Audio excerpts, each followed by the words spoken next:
The Basic Education DG under fire and US companies interested in investing here. Good day to you. The Presidential Task Team investigating the Limpopo textbook saga has reportedly recommended that Basic Education Director General Bobby Soobrayan be fired. The team submitted its findings to President Jacob Zuma a week ago. This after more school books were discovered at a dumping site outside Palaboa. Presidential spokesperson Mac Maharaj.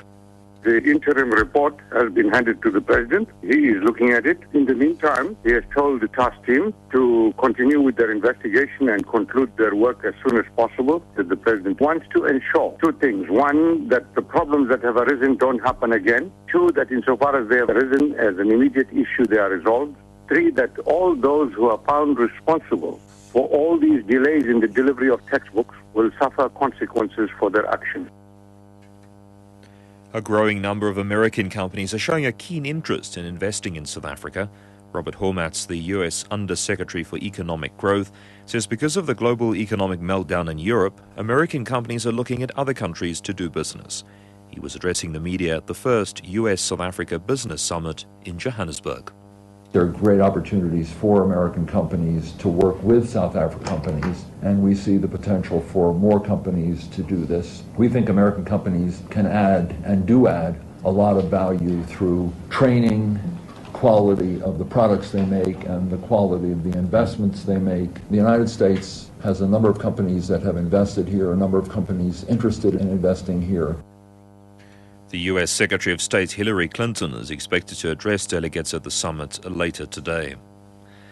DA leader Helen Zille says it makes sense that those who agree on economic policy should get together in the same political party. She was speaking at a press conference at Parliament, at which the DA unveiled plans to create jobs for young people. Zille says the economy will be the key dividing issue in politics in the next few years.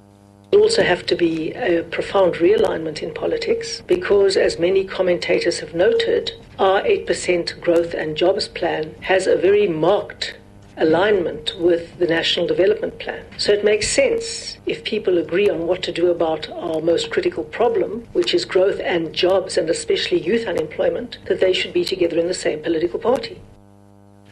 The Police Minister Nathi Mthethwa says only water cannons will now be used instead of rubber bullets to prevent deaths during demonstrations.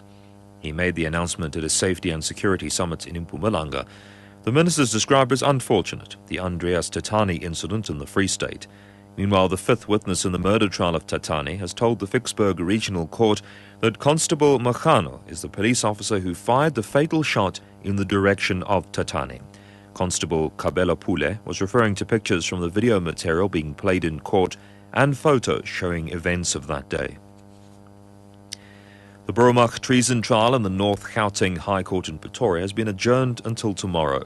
Judge Eben Jordan will continue with the summary of evidence against Dirk Hanekom. Hanekom was seen as the organization's second-in-command. Earlier, he found military commander and leader of the Burumach at the time, Tom Forster, guilty of treason. The World Wide Web turns 21 today. The web, which is regarded as one of the greatest inventions of our time, was unveiled to the public on August the 6th in 1991. Well, the CEO of a web-based finance company, Toby van Zyl, explains the benefits of the Internet. The web has enabled us to gain access to information faster than ever before, and as a result, our collective knowledge are being shared through all mediums such as social media and email and so forth. I believe we've actually arrived at the information age where knowledge is the new currency, and we need to be empowered to access information via the web freely to educate and empower our youth as the future leaders of Africa. A look now at the top story. The Presidential Task Team investigating the Limpopo textbook saga has reportedly recommended that the Basic Education Director General be fired.